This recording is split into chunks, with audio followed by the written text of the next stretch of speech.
Assalamualaikum.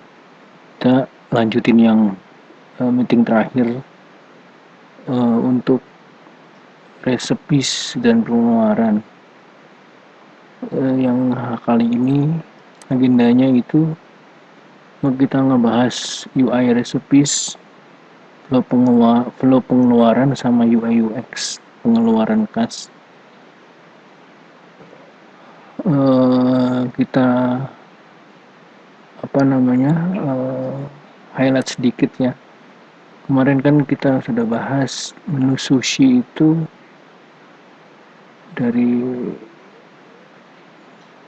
dari item itu juga punya resepis, resepi ini juga punya ingredient.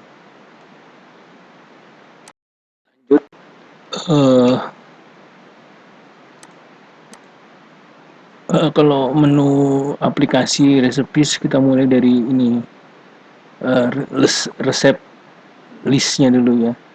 Jadi di sini masing-masing masakan ini yang akan muncul di order menu itu, yang di order menu Baiza. Jadi itemnya ini ada nomornya ya, nomor di sistem aja. Nama masakan yang muncul, terus nanti di sini ada bisa dalam satuannya ya, unit satu piring, satu lain kecil dan besar, nanti bisa ini editable gitulah kira-kira. Terus di bawahnya resepis kan kita ada ingredient, ini list ingredient. Nah ini kalau kita klik tombol tambah, ini larinya kayak ke screen entry resep ini. Jadi contoh untuk nasi goreng seafood ini bahannya tuh apa aja. Terus kita di sini juga ada langsung nge-link aja ke akun kesediaan bahan bakunya gitu. Mau satuannya berapa, dalam kilogram atau gram, nanti bisa kita setting di aplikasinya. Jelas ya, jadi ini resep ini, screen resep ini nanti akan juga terhubung ke persediaan bahan baku. Review sedikit di flow-nya. Kalau untuk pengeluaran kas, pembelian kas, pengeluaran kas atau pembelian. Di pengeluaran kas atau pembelian itu bisa ada dua tipe kan. Pertama pembelian untuk yang bahan baku gitu, bahan dapur, nanti bisa di input yang ini nih, satuan ini, naskor, cumi potongan, atau udang, beras naskor dan lain sebagainya tuh kita sebut sebagai pembelian bahan dapur. Yang kedua adalah pembelian non dapur. Jadi semua pembelian yang di luar dari pembelian barang ya, di luar dari dapur gitu. Apa saja yang terkait dengan non dapur itu masuk ke modul yang non dapur. Gitu juga sama jasa ya. Jasa juga masuk ke non dapur, kayak misalnya bayar tukang untuk renovasi ruangan dan sebagainya itu, atau beli peralatan listrik, atau beli neon box dan lain sebagainya. Itu bisa masuk ke modul pembelian non dapur. Jadi secara umum tuh begini kalau flow-nya ya. Pertama input dulu PR-nya, jadi ada request PR. Jadi misalnya kayak koki minta beli beras gitu ya, input dulu di flow purchase request, Nanti PR-PR tersebut akan muncul di modul purchase order. Kenapa dibedain? Karena di purchase order itu dipilih berdasarkan vendor gitu. Ya contoh vendor misalnya di beras di pasar A, lalu nanti beli bumbu dapur di Tokopedia dan lain sebagainya, itu dipisah-pisahin. Maksudnya dari beberapa PR itu kan punya tidak ditentukan dulu tuh mau beli di satu tempat gitu kan. Nah, purchase order ini mengumpulkan pembelian untuk per masing-masing vendor. Terus juga harus di-approve sama kepala keuangan gitu. Setelah di-approve, dia akan masuk ke modul pengeluaran kas. Pengeluaran kas ini kan kalau yang berhubungan dengan PO itu transaksinya di atas 500.000 kan. Angka 500.000 kan kita sudah sepakati kemarin. Kalau di bawah 500.000 itu adalah kas kecil. Kalau kas kecil dia harus input di pengeluaran kas kecil. Pengeluaran kas kecil. Gitu ya. Terus kalau pengeluaran kas lanjut setelah dibeli, barangnya sampai, diterima, terus input di receive goods. Ini untuk memperbaharui stok gitu. Pasti berhubungan ya ke di purchase order. Kita tahu juga stok awalnya berapa gitu. Stok awalnya apa, bukan stok awal, stok yang ada gitu di inventory untuk beras sisa berapa kilo dan lain sebagainya gitu. Jadi setelah di receive goods, otomatis dia akan menambah level stoknya. Beli 2 karung, di mana 1 karungnya itu misalnya 20 kg, berarti ada penambahan 40 kg.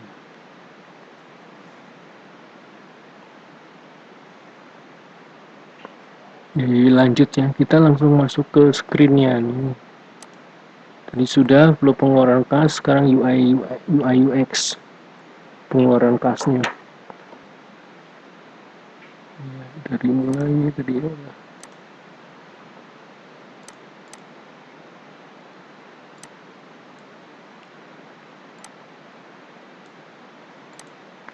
di input. Nah, mulai dari PR untuk urusan dapur gitu.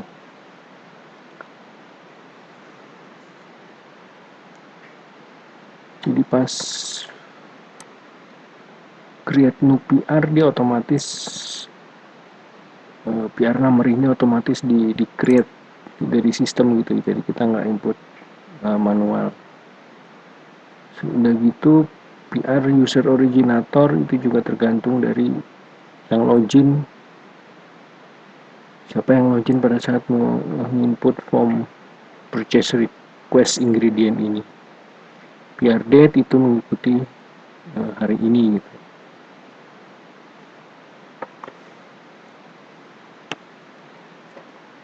Ini berarti di sini ada tanggal dibutuhkan ya.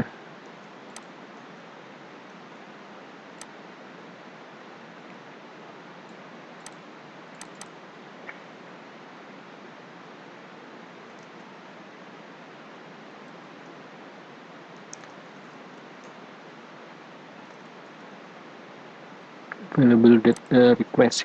Jadi nanti apa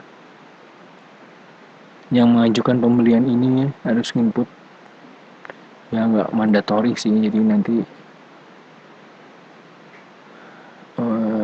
defaultnya mungkin kita buat 1 hari ya, 1 hari dari tanggal PR itu dibuat gitu.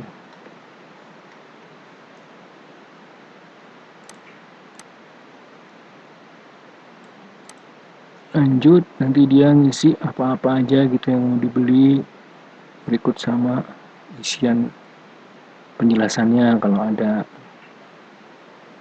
Di ketemu jumlahnya, dan di sini ada kotak input satu lagi, itu diisi untuk biaya lain-lain gitu.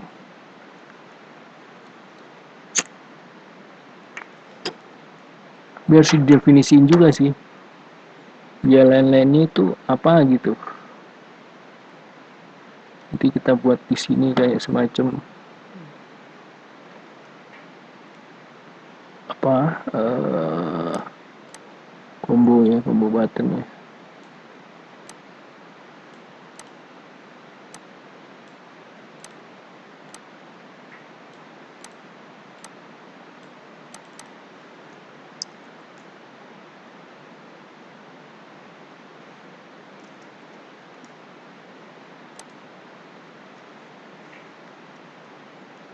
Nah, ini gunanya untuk terkoneksi ke kode akun yang ada di akunting gitu. Ini kalau untuk form pembelian bahan dapur. Kalau form untuk pembelian non bahan dapur mirip-mirip sih. Jadi harus input PR dulu. Kalau input PR di approve di PO, baru akan terjadi pengeluaran kas.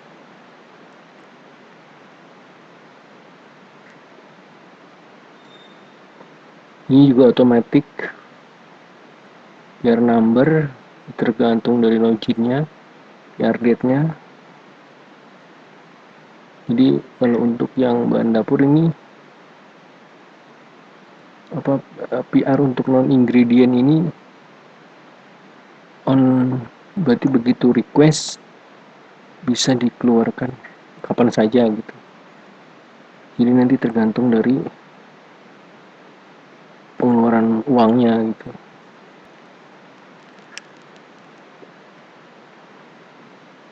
Clear ya, di sini juga ada biaya lain, terus diisi keterangannya untuk misalnya untuk apa gitu.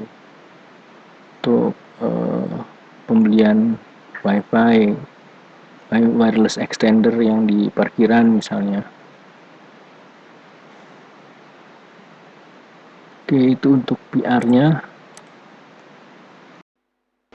Tadi PR, sekarang PO-nya biasa.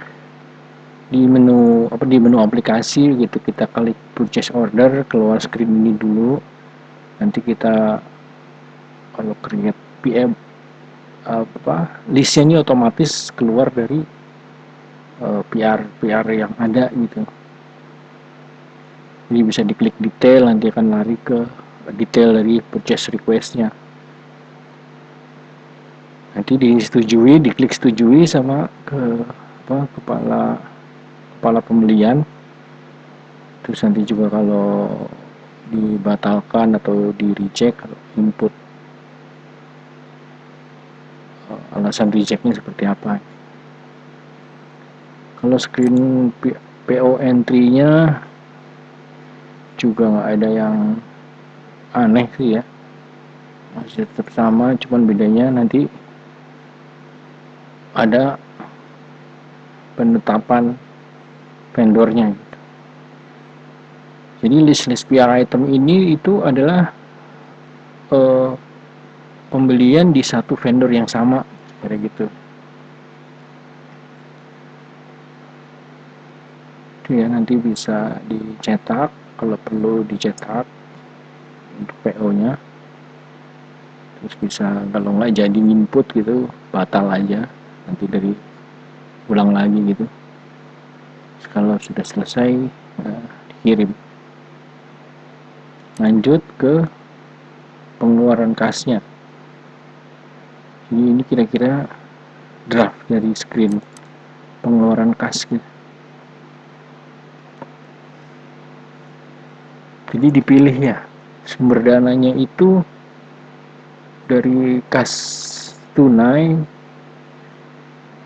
dari transfer bank, apa dari hutang gitu. Mungkin tadi kemarin kita pernah diskusi, bisa saja melalui hutang pihak ketiga gitu, baik pinjam kartu kredit dulu atau gimana gitu, kita masukin aja ke hutang. Kecuali kalau untuk kartu kredit, Sushi Resto ini punya kartu kredit gitu, nanti kita bisa masukin satu item lagi gitu, kredit card. Ya kalau dipilih bank otomatis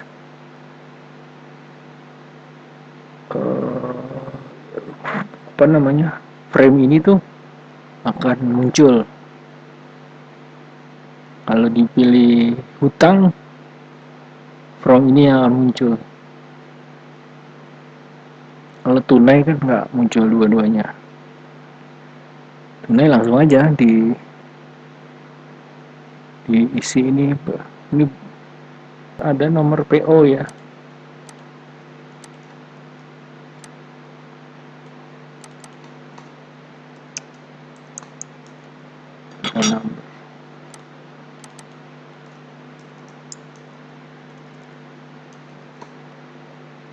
Sorry, maaf saya tadi salah. Jadi pengeluaran satu nomor pengeluaran kas itu untuk satu PO. Screennya sih modelnya gitu tuh.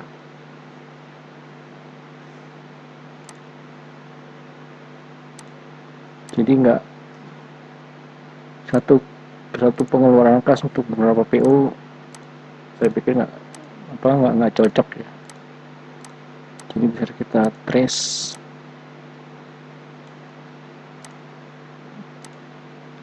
Bentar.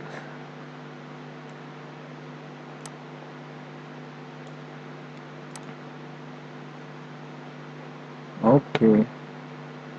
Jadi otomatis begitu disubmit form pengeluaran kas akan terbentuk jurnal terus sama saldo kas besarnya, mengurangi saldo kas besarnya.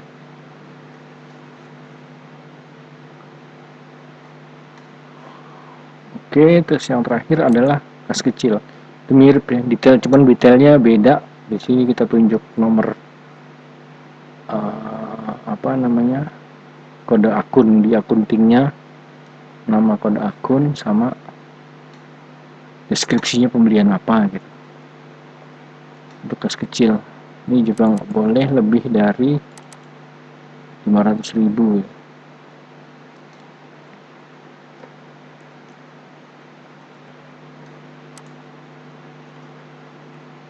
Oke, kayaknya itu dulu. Kalau ada pertanyaan nanti bisa ditanya di grup WA aja ya.